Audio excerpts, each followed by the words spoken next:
Right, so we've got 3 more different techniques here for you. So splatter, salt and cling film. Right, so how do we go about all these? Right, so splatter is, as it states, splattering paint on the paper. Okay, but this is used for quite a few different effects as well. I've used this for effects on trees, on branches, pebbles for when I'm painting, say, a seabird on the beach as well. So it can come in very handy for a variety of things. You can splatter masking fluid, which is something like that one there. Okay, so like a blue masking fluid, which obviously your latex, which you take off once you've done your painting, it's all nice and bone dry.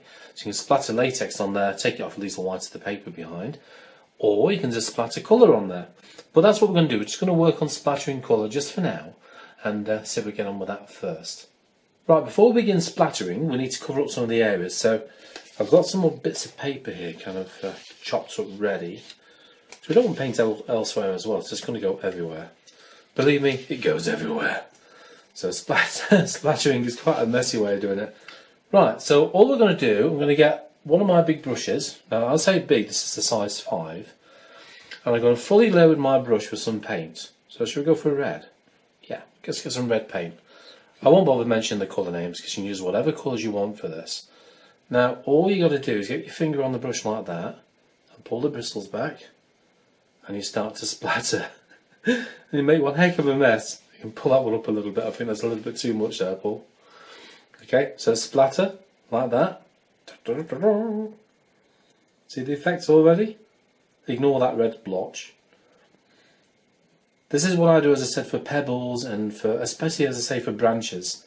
It comes in really handy for that. Just using the splattering technique, you can skim it down the side, so come from an angle, and you can skim.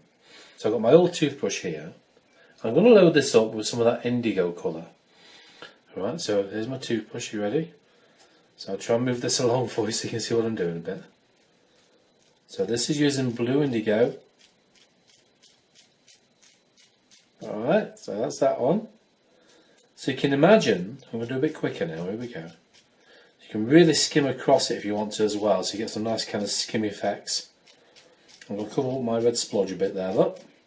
So there we go, and you can see the effect already starting to build up. So imagine if you use this for masking fluid as well, initially before you do the paint on there. You can get some lovely kind of effects on the paper as you go along. So imagine if I've got browns, I've already got a wash colour on there, I've got some browns. I would lightly splatter the paper, not as much as this, with browns and reds and greens to kind of get some nice kind of rough texture for bark, that kind of thing. So there you go, so that's doing the splattering technique. So I'll take some of this paper off now, just to give us some general idea on how that works. So the next one we'll do, if I get it back out again for you, is going to be the salt. Okay, so we'll do that one next.